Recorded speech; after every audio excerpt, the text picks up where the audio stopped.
You are listening to the HP Outdoors Waterfowl Podcast, episode 32.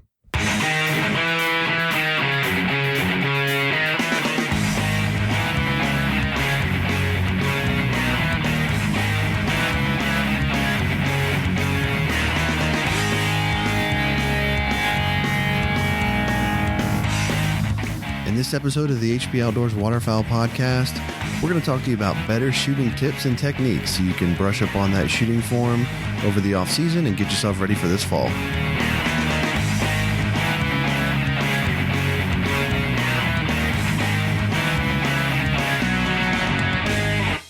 All right, welcome to the 32nd episode of the HP Outdoors Waterfowl Podcast.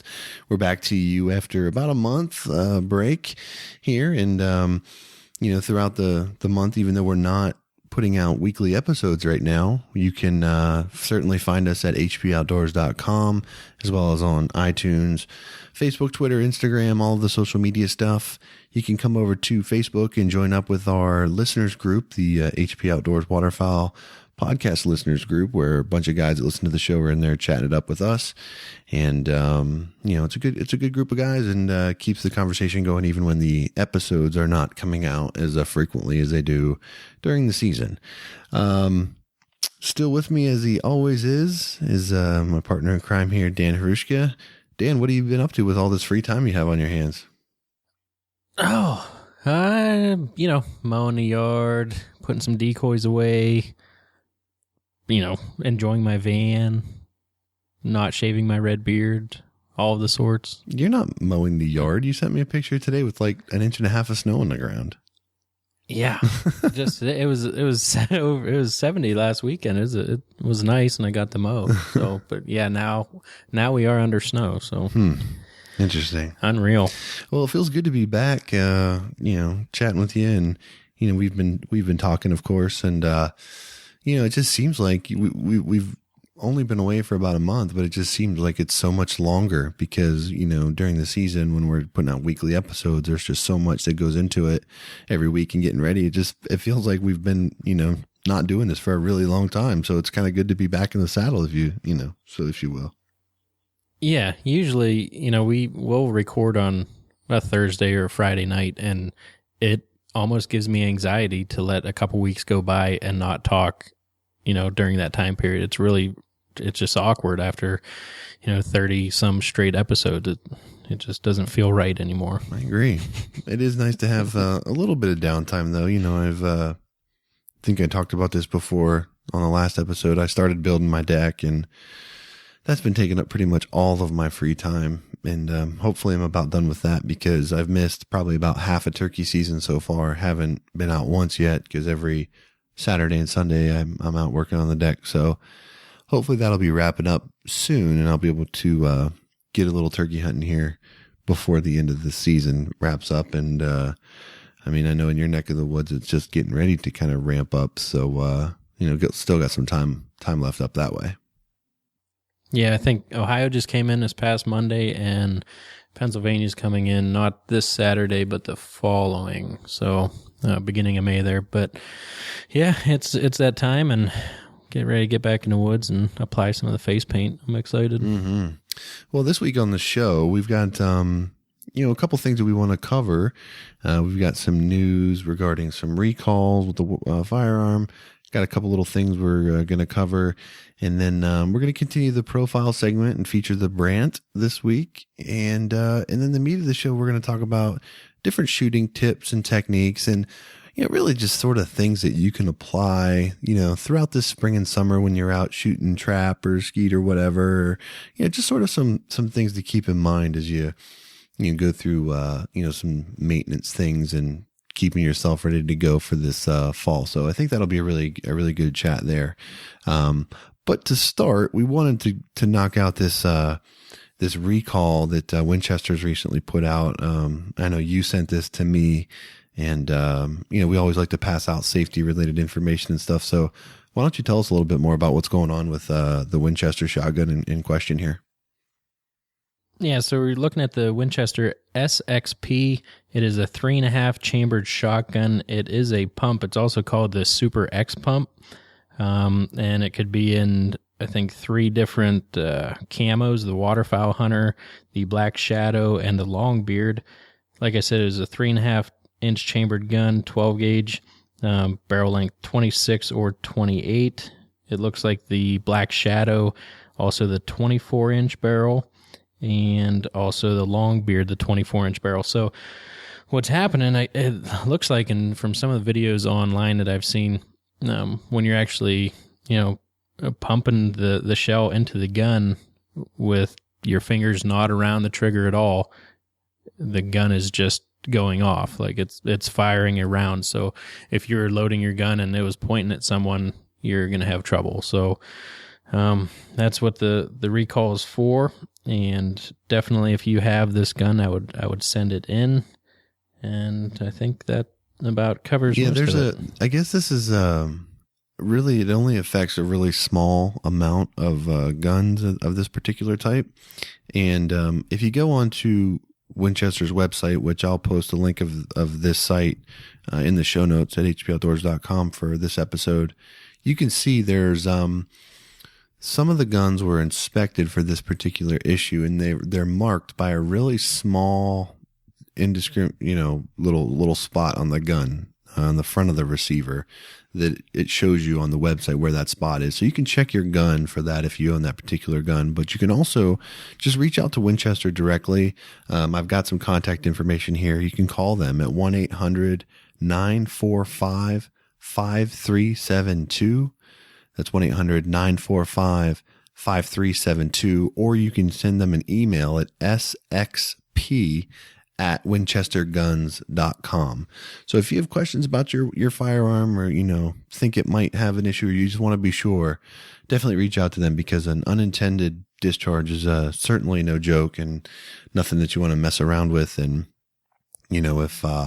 if you got this going on with your weapon, you definitely want to get that taken care of. So, again, you can check out the show notes for this episode at hpoutdoors.com, and it will have all the information that you need to find out if your gun is affected by this. So, another thing that's been going on with us, Dan, is the Facebook and social media, I guess, because we had it on Twitter and Instagram, our giveaway of products that were provided to us by Tony Vandemore and Habitat Flats.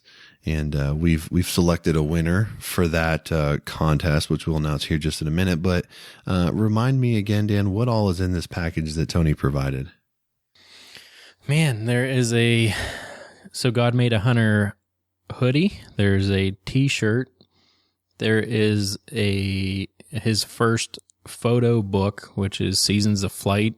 It's a very, very nice, well put together book. You got 3 DVDs. There's 3 wristbands, and also a Habitat Flats decal. So, Tony definitely hooked us up. I just can't say enough good things about that guy. He's one of a kind. You have such a man crush on him. It's not even funny. I do. Yeah, he's awesome. Yeah. Well, he definitely went above and beyond with that. So we're definitely appreciative of him, and for everyone that entered into the contest, and for anyone that may not be aware of what this contest was, basically you had to go to iTunes and fill out a rating and review for us on the show, and then post that username that you used onto the Facebook posting or the Twitter posting or the Instagram post. And then that got your name entered into the drawing. And the reason why that's important to us is because through the research that we've done and the survey of our listeners that we've put out, like 99% of the listeners of this show find us through iTunes. That seems to be where the majority of our listeners come from, and that's where they listen to us primarily. And in order to have your show rank highly in iTunes and get better exposure and, make it easier for people to find you as they're just browsing through things, you got to have a lot of ratings and a lot of reviews and a lot of downloads. And, they basically boost up the most popular stuff. So that's why that's important for us, because it's the most effective way for us to share the show with anybody that may not be aware of what we've got going on and things like that. So to everyone that entered, we certainly appreciate you taking the time to do that. And I'm sorry that everyone can't win something, but, we did want to make it a really great prize for one particular person. And, Dan, do you want the honors, or do you want me to do it? Or, I mean, how are we going to do this? I feel like we're at the Country Music Awards or something like that. I should have put a drum roll. An envelope. I should have put a drum roll sound effect in the playboard here. I should have dropped the ball there. No, so we put them in a list and did a random number generator to come up with a winner, and go ahead. Yeah. And the winner of this contest is Connor Allen. So, Connor, if you're listening to this show, send us a message. Give us a message over at the HP Outdoors Facebook page or Twitter page or Instagram, whatever you prefer there. Shoot us your address, and we will get that package sent out to you as soon as possible. So, Connor Allen, congratulations, and thank you again for everyone else that participated and helped us out in our contest. So, hopefully we'll be able to do more stuff like that in the future. We're working with a lot of great partners and companies that we know offer products that not only that we really love, but we think are beneficial for everyone listening to the show. So hopefully we'll be able to do more stuff like that again in the future. And I was just going to say on that part too, when we reach out to these companies, they want to know how big our listener base is too. So, I mean, like you were saying, it gives us more of a resource, and when people come and give us the ratings and whatnot. So, these companies do go and check that, and if it's worth their time to come on and speak to us, then they'll come on. So that's just another way that we get good guests on the show. So if it doesn't take too much time, help us out, and it's all for you guys. So there you go. Absolutely. So, all right, let's move on. Next order of business. I was kicking around online, and I think I came across something on DU that was titled 5 Things That Every Waterfowl Hunter Must Do in April. And it's subtitled Your Off-Season Checklist for In-Season Success.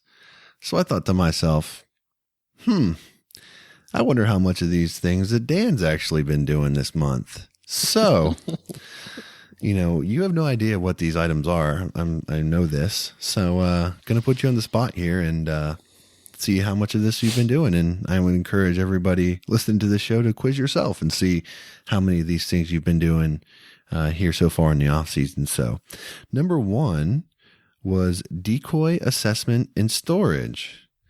Basically saying, take a look at your decoys, clean them up, take care of the ones that may have been damaged, store them properly, so that, when the season rolls around this fall, you're not dealing with a complete mess that you just sort of punted down the road at the end of this season. So, Dan, have you been doing any of that kind of stuff?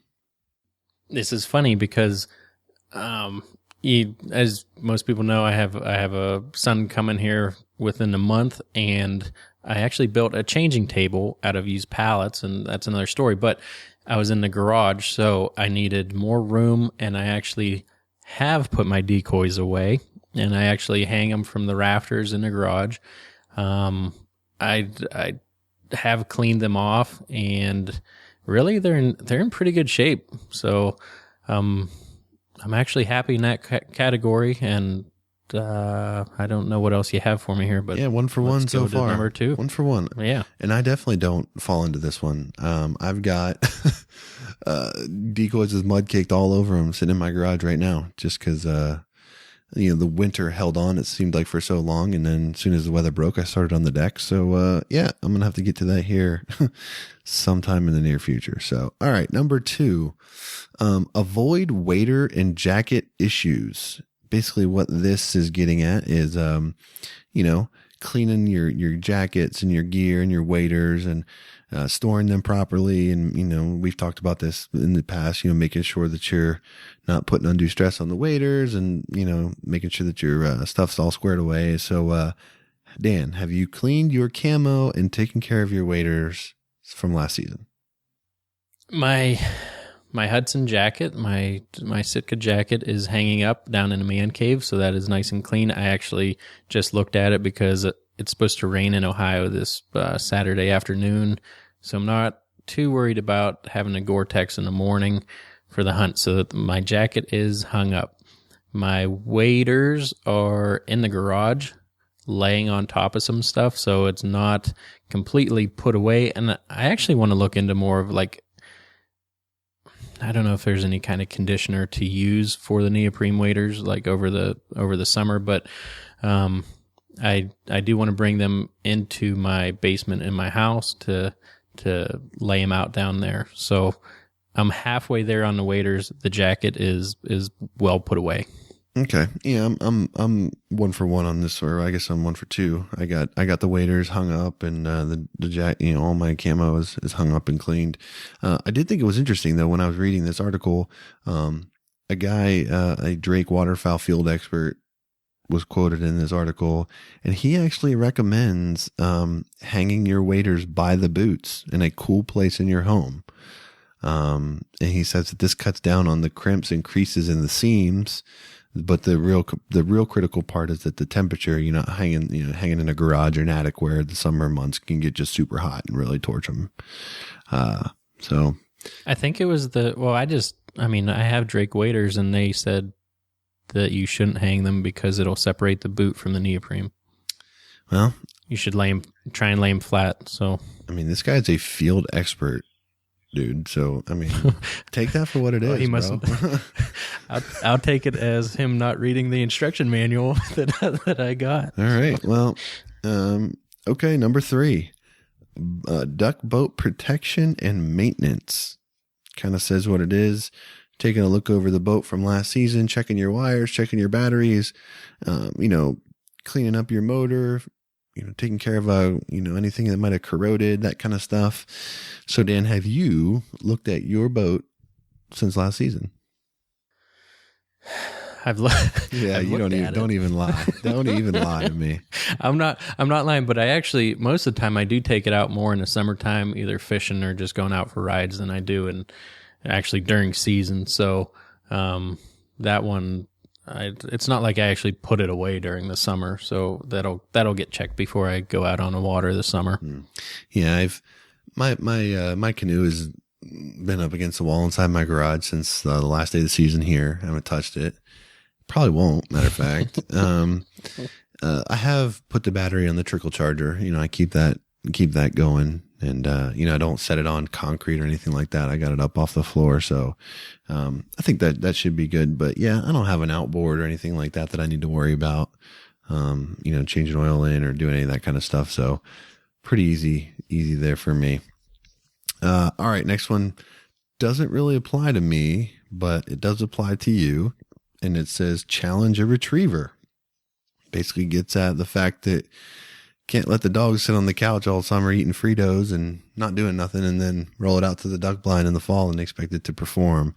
So, Daniel, how much work is Kimber getting these days? You know what? I would put myself at about a 2.5 out of 10 rating on what I want to do with her and what I told myself that I would do with her this summer, which granted it's not summer and it's still snowing out, but I have been running her and getting her, more conditioned that way than just sitting inside. But as far as taking her out by herself, I have 2 dogs, like I mentioned before, and I need to just take her out and definitely get her commands down a little better. So I'd give her a 2.5, and that's just on a conditioning part and no other training really. So pretty poor effort there. That's what it sounds like to me. Yeah, it is. It's still snowing. It's not even May. I'm sure that means our summer's halfway over. Yeah, I was going to say, you're having a kid in like a month. It's going to be the fall before you know it. All right, it's going to get worse. So we're kind of like right around the 50% mark here. Kind of hanging in there. The last one, gain control of a duck call, or I'll also include a goose call, and basically, just talks about most hunters hang their calls up when the season ends. But basically they're interviewing Brad Allen of Elite Calls, 3-time world duck calling champion. And he talks about the off season being the time to learn the subtle techniques and, just take the time to really, build on what you did and, continuing to develop as a caller. But it's kind of like, I always, for me, I always equate calling to baseball. So, the minor leagues are when you practice your skill set and you hone your abilities deploy, for when you get to the big leagues and you're playing at the elite. For me, the summer and the spring is sort of the minor leagues where I'm tinkering with things, trying to learn, trying to try different techniques and just see how I can push myself to try to get a little bit better. The time to do that is not in the duck blind when you're trying to get a group that just circled you to turn around and come back. That's when you need to be in the big leagues and you got to be confident in what you're doing and have control. So you and I have talked about this. I have dedicated myself to the goose call this off season. And I would say since the end of the season, I purchased a new goose call. I purchased a zinc Naughty by Nature in January, I think. And I've probably blown it, I guess 97% of the days between then and now. So almost every day, at least for a brief period of time. Some days I'll blow on it for 15, 20 minutes. Other days I'll blow on it for 45 seconds to a minute. But at least every day or most days, I get on there a little bit just to try to build that muscle memory. So I'm going to give myself a 9 out of a 10 score on that just because I'm a really difficult judge, but I think I'm doing pretty good on this one. What say you? Yeah, I'd probably give you a 10 out of 10 on the goose call there because you're definitely been hammering it. Myself, definitely this is the most right after season that I've practiced calling. But I would still be probably in the 6 region. 6? And that's mostly, Ooh. I'd give myself a 6. When was the last time you blew a goose call? Honest to God truth. Today at lunch. But the thing is, I always have 1 or 2 calls in my truck, and once I drop the girls off at the babysitter, or if I don't have to drop them off in the morning, then my ride to work, which is only 10 minutes, is pretty much either, a little Eric Church playing or I'm calling. So I was gonna say, I don't know how you're calling during that time when you're snapping cell phone pics out the window of honker flocks or turkeys strutting in the field and sending them to me. Must be a pretty talented dude, I guess. Well, that's why it's a 6 and not a, a 6 isn't very good, but it's definitely, well, I'm up in my average here. By some of our conversations, I was getting ready to give you a negative score. I thought you had pretty much, What? Well, you had talked about just being really frustrated with some things and just kind of punting a little bit. So I was going to try to be tough on you. Because I agree. At the end of the season, we both had these conversations about committing to it and, really getting in control and that kind of stuff. And then, I felt like at one point you just kind of had a little bit of a breakdown and weren't as committed to the cause, but maybe I'm wrong. I don't know. It was just that certain call. And, I'm back on it. I think I'll surprise you in the fall. Oh, well, I'm going to see you here in about less than a month. So I'm hoping to be surprised then. Oh, so, all right. Well, those are just a couple little bullets that I thought would be kind of fun to go through. So, maybe ask yourself if you've had the chance to do any of those things, and if you haven't, it's not too late. You may want to pick 1 or 2, and if you got a dog this off season, or you've had a dog that maybe is getting ready to make his or her first season in the blind. Really focusing and nailing it down this off season could pay dividends, or if you want to get better on the call or whatever it is. But I think it's good just to kind of pass the time and have fun with it. So unwrap the waders, unfold your waders if you want to use them next year. Yes. And hang them or don't hang them depending on what day it is, I guess. I don't know. All right, man, let's continue on and get into our profile segment this week, which is of, we're through all the ducks now. We're getting into kind of geese and some other things. So this week we're going to cover the Brant. All right, the Brant, the average length of the Brant, the male's 25 inches and the female's 23. The average weight is right around 3.5 pounds for both of them. The description: in North America, there's 2 subspecies of Brant are recognized, and mostly due to the differences in plumage characteristics.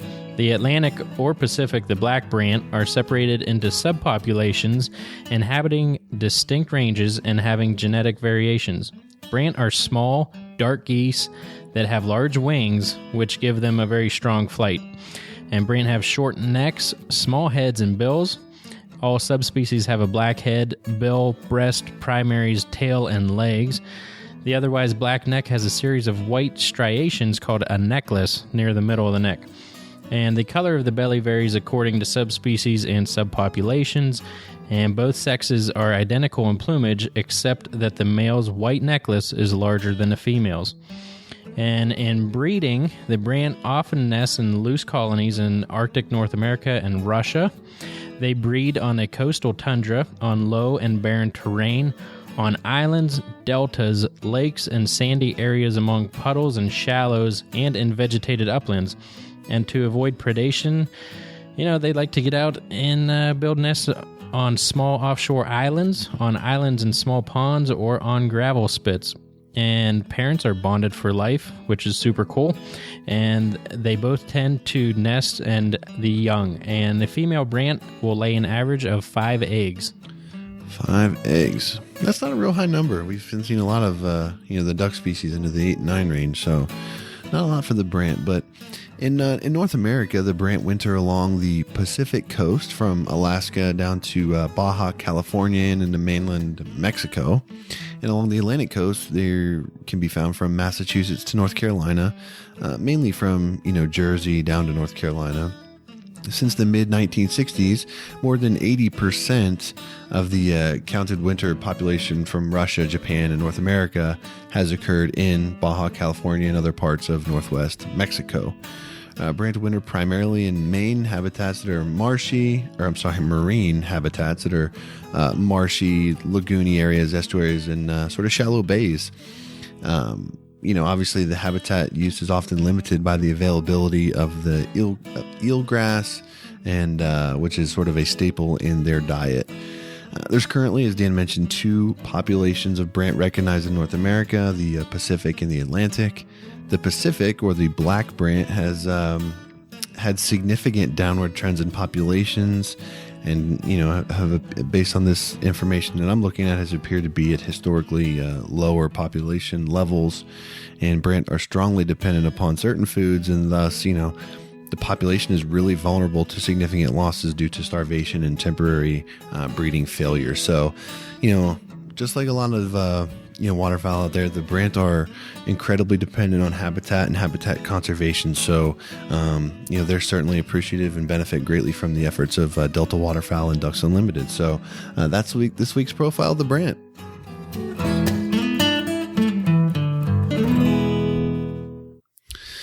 Okay, Dan. That was kind of a cool profile. A lot of guys don't get to hunt brant because of the way where they're located and that kind of stuff. So, it's kind of a neat bird, and it's it's unfortunate to hear that they're so dependent on one particular type of food that when the habitat suffers, they greatly suffer. So, good to know that they can benefit greatly from conservation efforts from hunters and wetland conservation groups like Delta and DU.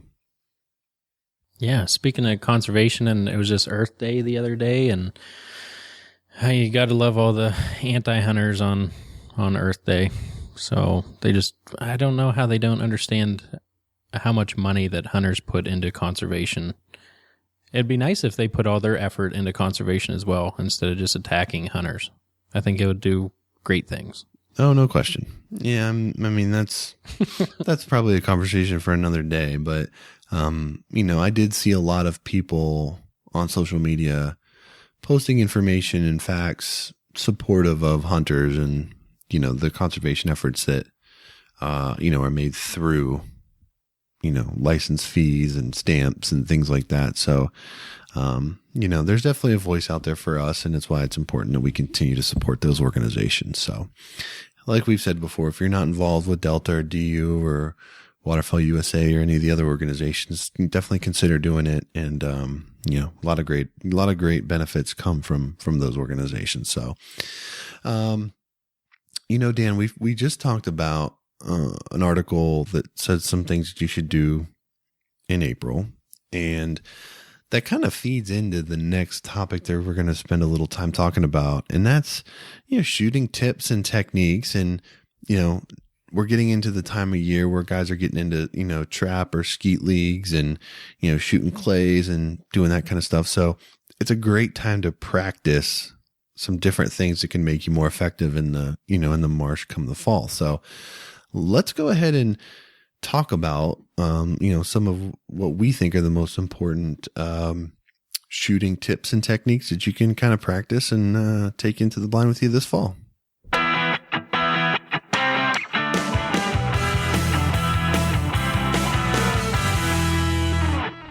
All right, Dan, I think maybe the best way for us to tackle this would be to kind of go back and forth and maybe, you know, say 5 or so tips that we each might have.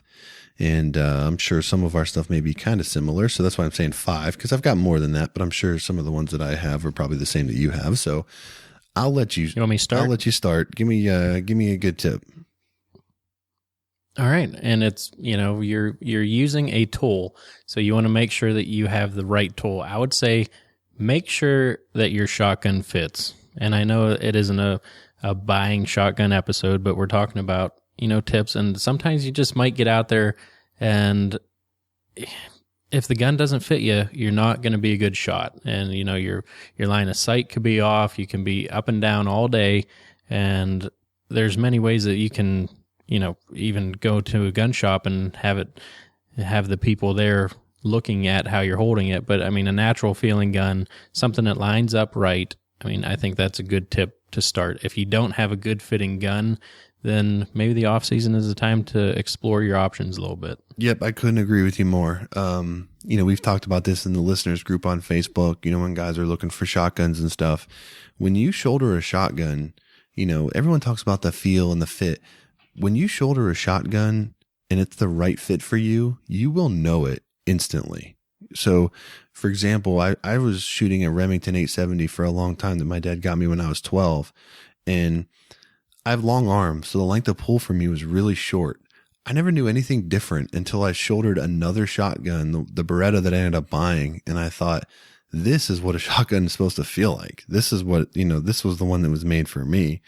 And when I was going through and I was shouldering, you know, the Brownings and the Remingtons and the Benellis and all that kind of stuff, for me, I would close my eyes, shoulder the gun, and if I opened my eyes and and I was looking down the barrel and my cheek was on the stock and it fit perfectly, then that's how I knew that one was for me. So if you have to make any adjustments when if you try that exercise with your eyes closed, there might be something that you need to adjust in your gun. Maybe you need to drop the cast a little bit so that the stock drops a little bit lower, or, you know, maybe add or subtract from the end of the stock so that the length of pull is a little bit shorter, things of that nature. Like you said, there's a lot of resources out there to help you with that, but I agree with you. I think fit is critical for sure. My first tip, I'm going to start kind of basic here, is, I think you got to start with safety. You know, as hunters, you know, the more we spend time in the field with our guns, I think the more complacent we get at times with, you know, maintaining positive control of the gun and, you know, and double checking the action, making sure it's uncleared or making sure it's cleared off, or, you know, when you're not shooting, forgetting to put your gun back on safety, things like that are just super important. That the summer is the time you focus on those sort of things, because so it becomes habit in the fall when you're doing other things. I mean, you know, if you've got a swing of birds and you shoot, the first thing you should do is click your gun back on safe. If you do that when you're on the range and you're shooting skeet, you're more likely to do that when you're in the blind in the fall. So, you know, wearing good eye protection when you're on the range, getting good ear protection, you know, helping kids, things of that nature, just all of the things that go into being safe when you're handling firearms is critical. So for me, that's the number one tip, is just pay attention to your safety stuff. I like it. I like it a lot. Well, let's keep going there. You know, we start with a shotgun fitting, getting the right tool, going to safety. I guess the next would be shooting your gun, right? How about patterning your shotgun, finding the choke and the load that works for that gun, and actually taking it out and seeing how it performs. I would say, you know, do that before you throw any clays in the air, because if you don't know if it's shooting right, then you're just going to waste your time. Yeah, I think that's important. And my next tip actually kind of goes in tandem with that, once you've got the gun patterned and you know that it's going to deliver a pattern that's going to work for your situation with the type of ammo that you need, all of that kind of stuff. I think so many people want to look at the gun and the things that are happening from the waist up when you're shooting a gun. But for me, I want to start at the waist down. Making sure that you have a good solid base is key to basically anything. Whether you're playing basketball and you're trying to defend somebody, you know, you're going to be in a good athletic position to do that. Shooting a gun is very similar. You know, you want to make sure that you can get your feet in a good position to give you a nice balanced, platform to shoot from, whether that's sitting on a bench where you got your feet spread appropriately apart, or maybe you're shooting from your knees and you got to kind of get a little, platform in that regard, or you're standing up. You know, you can be in a blind or in a swamp where you get some unique situations. You can simulate that stuff on the range, but you know, it's just like a major league hitter. It doesn't really matter what you look like when you're standing in the box as the pitch is getting ready to come in, but they all look the same when they're making contact. And that's kind of how it works with a gun. It doesn't matter how you get there, but you got to get there to where you can have that good core, foundation to stand on. And then, and only then, can you really start to worry about what's going on from the waist up. So for me, you know, I like to, being that this is the spring and the summer and you got time to kind of mess with other things, pay attention to those kind of finite details might help you be a little more successful. I like that a lot. Also, if we go from above the waist, something that I like to do when I do shoot, you know, if you go out in the summertime and you shoot in a t-shirt or a long sleeve t-shirt, you know, you get your gun up there quick, everything feels great. And then, you know, early season might be like that. You start to get into later duck season when it gets cold, or, you know, late Canada honker season, it gets freezing cold and you're bundled up a little bit. So maybe take a day or every other time that you go and shoot, put one of your jackets on and shoot with that. Cause there's been a couple times, or even with your, you know, wader strap or whatever you have that might interfere there, you know, get used to swinging your shotgun with that apparel on as well, because sometimes there's a big difference from a t-shirt to what you're wearing as far as a jacket goes. This is a massive point right here. I mean, this cannot be understated. And this feeds indirectly to one that I was going to say, which was practice mounting your gun, and not only doing it eyes closed, like I was talking about, just to kind of get that natural feel, but for what also you're saying, for the different bulk layers that you're going to have throughout the year. Quick story here. You know, I bought a new lanyard this past season and I had my calls hung on it and I hadn't really practiced with it much, you know, so I'm out there in the duck blind and we get a group that swings. I come to shoulder my gun and I got a duck call lodged between my shoulder and the butt of the gun stock because I wasn't used to having a call hanging there. So, you know, that cost me an opportunity to shoot on that swing because I just couldn't get my gun up. And that's probably something that could have been avoided had I practiced that a little bit before the hunt. So, you know, for sure, definitely get your hunting gear on and practice, you know, a little bit with the different types. Cause like Dan said, a t-shirt is a heck of a lot different than when you got 3 layers of heavy clothing, you know, late season. So can't understate that at all. One more thing that I'm going to add here about, practice and shooting with your body. You know, I think at least for me, the number one cause of me missing birds, in my opinion, is because I don't keep my cheek down on the stock. And I think it's just a combination of, you know, looking for birds. It happens so fast. You don't take the time to get in the right position, etc. I can promise you will struggle to hit birds if you don't keep your cheek down on that stock all the way through, you know, the shot and the follow through. So practice that follow through on the range in the summer. Get your cheek down on the gun, execute the shot and hold it there all the way through and develop that muscle memory. And you can guarantee that will help you be a better, more effective shooter in the fall. Yeah, like you were saying with the swinging part, I was reading something today. Why would you? It would be like if you're on a golf course and you know, your backswing and then you hit the golf ball and you stop it which I know Charles Barkley does that sometimes, but it's not the way that you should golf. You have to follow through with your swing. So keep the swing going and you should see more. But I was just touching on that one. I was going to go to when you are shooting clays,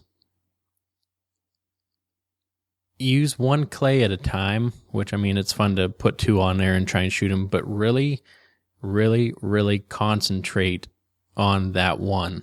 And when you can apply that in the field and pick out one bird at a time and slow down and be calm with that one and know that you're going to hit it, that's when you don't miss.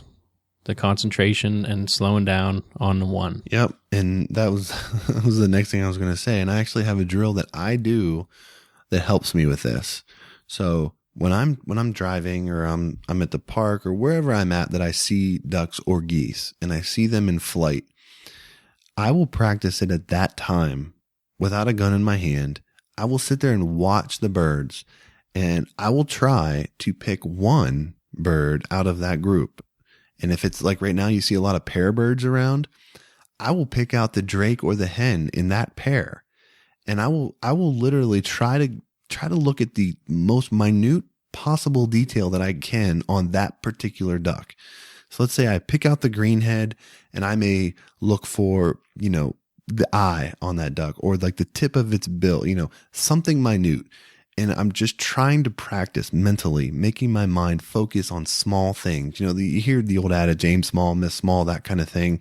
In the heat of the moment in the duck blind, it's a little bit different, but it's sort of like those, archery hunters when they practice at 60, 70 yards so that when they get that 25 opportunity, it's a slam dunk. It's sort of the same kind of principle. When you're not in the actual hunt, try to get as detailed and as minute and specific on that particular bird as you can get. And then when the season comes around and you're pulling up, your mind is going to be so conditioned to just grabbing one bird. You don't need to grab the eye, but you're just going to grab that one bird and then you're going to execute the shot like Dan said. And then you're going to go to the next one. So, you get out of that habit of group shooting and just shooting into the flock and, you be more specific. So I think that's a really easy drill that you can do pretty much anywhere. You can do that on a flock of, freaking robins or something that flies by your window at your house or whatever. Just working on that minute detail can really be beneficial come, when you got a, flock of 15 or 20 mallards coming in on you, they're tolling everywhere and you got stuff happening, that's what we all live for. And it's hard and it's a rush but it's hard to focus on that one bird and execute the shot. But a lot of birds, live to see another day because guys struggle to do that. So, definitely take the time to try that out if you get a chance. Okay. There are 2 things that came into my mind from your talk right there. One is another tip to get good at shooting is to go out, in the swamp or on a lake, like you said, wherever you're going, and watch how those birds react. Watch how fast they come in for landings. I understand it's going to be different, windy days and stuff like that, but really try and study the animals, study their mechanics, how fast they can maneuver. And, the more you know your game, the better you're going to be. And I like how you were picking out specific things just so your eye, goes right to that one. And my second point was something that I would like to do this year is when I pull up on a flock of birds, instead of the very front one that's in my face, I'm going to pick a trailing bird. And for 2 reasons. One, because everyone else is going to shoot that lead bird because it's nice and close and easy. And 2, when everyone does shoot that, the trailing bird is the first one to leave. So there's been multiple times that we'll have a flock come in. We might have 4 guys and we shoot the front 5 birds and the rest of them get away. And those front 5 birds might have got shot three different times by 3 guys. So when a flock comes in, that's one thing that I'm going to try and do personally, and definitely, like you said, study those birds, pick it up. And it's difficult to pick up the ones in the back or the ones that you think might get away first, but that's a challenge to myself for this year. See, I think that thought process could potentially have an inherent flaw to it, unfortunately. And I say that because when I'm hunting with a group of 4 or 5 guys, most of the time, ideally you would like the guys to shoot their lane so you don't have happen what you're describing. It doesn't always happen, but in an ideal world, that would be it. So, there would be someone who would automatically be shooting at the tail end of that flock because it's on their side. You know what I'm saying? So I would just say, definitely you don't want to communicate with your group before you do that, because you don't want, 2 or 3 guys shooting at the back half of the birds and then you miss the bunnies up front. So, I think if you're by yourself or with one other person, I think that's a great mindset, because like you said, those tail birds are the first ones that get out of range the quickest. So that makes sense to shoot at them first. I should have prefaced that with saying, like, as in a goose blind with them coming straight on. Instead of so it is in the lanes, but gotcha. As far as like, if I have say I have 3 birds coming at me in my lane, I'm going to shoot the highest one or the gotcha. Furthest one out, and then move in from there. That's what I was that makes imagining in my head. Yeah, that makes more sense. There you go. I got 2 more tips. That's pretty much it. How many more you got? I could probably go 2. All right. Well, mine, I have 2 and they kind of go hand in hand. But the first one is, when you're out shooting and stuff, make any kind of adjustments that you want to try, make small adjustments before you go crazy. And there's a really good chance that if you've been shooting for a little while and you've had success in the past, there's probably not something significantly wrong with your shooting abilities if you had, a trouble hitting birds on a hunt or 2 or something like that, or you're having a bad day on the range, can't hit clays. It's probably more likely that you're just not maintaining your focus enough, or you're not keeping your cheek down, or you're not following through. Some of the basics can really be sort of those magic cures, to what ails you, for lack of a better term. So, don't beat yourself up over a bad day or 2, and always remember those basics, because I don't care how long you've been hunting or how long you've been in the blind. If you can't execute the fundamentals, your skills are going to deteriorate. It's just the way that it is. So, and shooting ducks inherently is hard. I mean, if it was that easy, obviously, a lot more people would be out doing it, and we'd have a lot less birds around. So, it's not easy, and it takes practice, and it takes, commitment to the fundamentals. So just don't beat yourself up over a bad day, and, don't go crazy and, making major adjustments, and, just try the basic stuff first. They said they're not hard to hit, they're easy to miss. Is something I read today somewhere, I think. All right. One thing I think about a lot, and it's ever since the Pattern Master episode that we had, on long passing shots, not coming at you, not going away, on passing shots, lead more than what you think you need to. And just imagine, imagine that your shot string is a net, and if you, I don't know, I wish I could see more of like the Pattern Master versus all these like Jebs and, Kicks and the rest of these, choke companies, just because if Pattern Master really is that much better and that shorter of a shot string, if you aren't shooting one, then you might as well shoot way out in front of that bird, because there's going to be a long shot string. And just the more I think about it, depending how far out it is, but... Well, I shot a duck. Go ahead. I shot a duck this year. I rough estimate it. Okay, so the bird's swinging from my left to right, and the initial shot was probably maybe 30 yards, guess. I was on it, following through, thought I let it enough, touched off the first one, nothing. Keep on it, bump a little bit further ahead of him, touch it again. He's kind of quartering away from me now. Touch the second one off, completely miss again.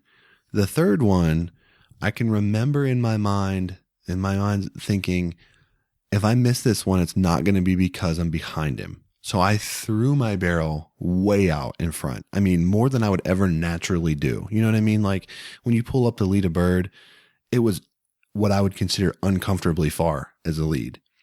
And I squeezed it off because it was more frustration. It was like, well, this one's not going to be behind him. I may sail it in front of him, but it's not going to be behind. So I swung it out there. I touched it off and he dropped. I mean, just stone dead. And it was probably close to 40 yards at that point. And I remember thinking in my mind, I could not believe it, just how far I had to go in front of that bird to get it, to get on him. So I think that that's a really valid point that, sometimes it's just uncomfortably far, but if you're missing at that range, something's got to give, so you don't have anything to lose by trying to go a little bit further, like you say.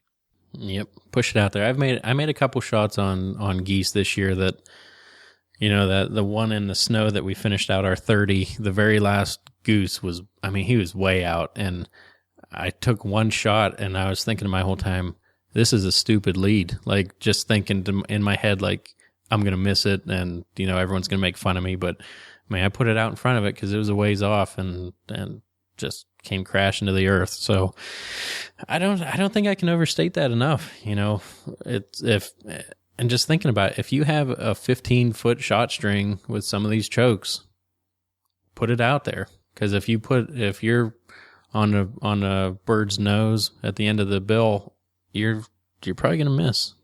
Yeah, if you're not having success on birds at that distance, you can't continue to do the same thing and expect different results. So if you don't try to go a little bit further in front of them, you're never going to kill those birds, because obviously what you're trying to do isn't going to work. So, don't be afraid in the situation like that. Like you say, just get it out there and give it heck what you got to lose. So, Dan, I think my last tip would be, just know when to quit. I think, inherently we love shooting guns and spending time on the range, all that kind of stuff. But, it's almost like, do the whole, smart practice, focus practice and shorter practices so that, you're not out there getting tired holding up the gun and you're running through all this ammo and stuff like that. I would rather have, 30 minutes of just quality, just crushing clays, feeling good about it, than 2 hours of, going on spurts where I crush some and I'd miss, half a dozen times in a row and I get frustrated and all that kind of stuff. Good quality practice is really important. Lay the shotgun down, pick up a pistol, pick up a rifle, do something different. But just know when you've had enough and try to finish on a good note. Anybody that's ever played basketball knows that when you're shooting your free throws in practice, you don't leave on a miss. You leave on a make. So, if you're on the range and you get one and you follow it and you got the cheek down and you follow through and you touch it off and you crush it, if you got another shell in the gun, maybe think about racking that one out and just say, that was a good day, and finish on a high note. So that's what I got to say about that, Dan. What say you? I like it. I like it a lot and agree with it. And I would say, my last tip, going with the quality, learn your effective range, and stop sky busting. If you know it's too far, let them go. Yeah, I agree. We've talked about sky busting before, and it doesn't do anybody any good to do that. So that's why I made it quick. Know your effective range. Stop sky busting. Roger. All right. Well, hope you guys enjoyed those shooting tips. If you have any that you think you'd like to add, or maybe one that we didn't mention that we would enjoy and we could put to use, send it our way. We'd love to hear from you, and hopefully you can take a couple of these tips and use it on the range next time you're out.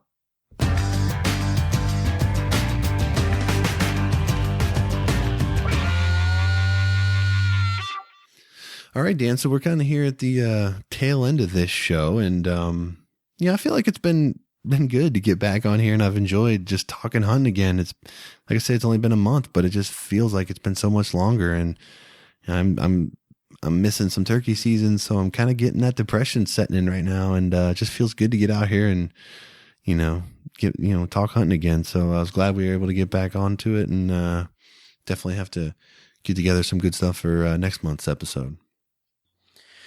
Yeah, it's good to hear your voice again. Not gonna lie, it's good to have a Thursday night conversation. Good to have a good Thursday night conversation with you. I've been getting anxiety and have to go sit in my van and watch duck hunting videos. It's just it's good to be back in the saddle, like you said. Mm-hmm. So, any final words you'd like to bestow upon everyone here before we sign off for another month? You know what? I do actually have another thing to give away. So stay. I would say stay in touch on Facebook or social media, and we'll do another giveaway here. Okay. Shortly. All right. Well, I like the sounds of that. Before we go, we want to make sure that we thank, the companies that work with us to help make this show possible in part. Sitka Gear, Sport Ear, Higdon Outdoors, Big Al Silhouette Decoys, Bison Coolers. If you purchase a Bison hardside cooler, make sure to use the HP Outdoors discount code. Save yourself $15 on a hardside cooler. Backwoods Decoy Systems. And we are pleased to welcome the newest partner to the show, DeLorme. So we will be doing some things with them as we move forward here, and we're excited to partner up with them. So if you're in the need of an atlas or GPS, navigation systems, things of that nature, check them out. They have some of the best products on the market used by military, government, law enforcement, all that kind of stuff. So definitely check them out if you're in the market for that kind of technology. Wow, I guess that's it, man. We wrap this up with a parting shot and call it a day. What do you say? That sounds pretty good. I was just going to say, we do talk a lot about safety and, touching on DeLorme a little bit more. If you guys don't know what they are about, go and check them out. And they have some really, really cool things coming through the pipeline. So we will keep you abreast with that situation. And go look at some of the products that they offer. Yep, absolutely. All right. Well, it's been fun. We're going to wrap it up with the parting shot and get this one in the books. All right. So this parting shot is just, basically a thank you for everyone to kind of sticking with us through the off season here. And, like we've talked about already, the month seems like it's a long time when we went so many weeks, with a new episode every week. So we definitely appreciate your patience, through this off season period. We're working to get some new stuff out, throughout the summer months and things to kind of help ease the pain until we get into the fall where we're back into the weekly episodes. But, it's been nice having the time to decompress a little bit and kind of get our personal stuff going on, with Dan is having his child and me building a deck and all this other crazy stuff. But we do appreciate still engaging with everyone on social media, and we appreciate the downloads and everyone taking the time to support this show and make us part of your routine. So thank you again to everyone. We look forward to continue, on a monthly basis here for a little while and get some more giveaways and things like that for you guys to say thank you for your support. And we look forward to getting back in the full swing of things this fall for sure.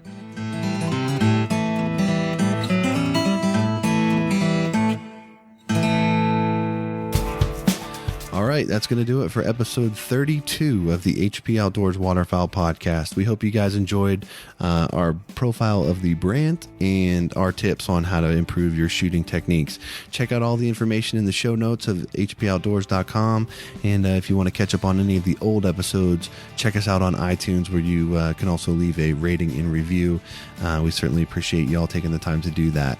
So that's it for another month. But until next time, for Dan, I'm Josh. Thanks for listening in. Take care.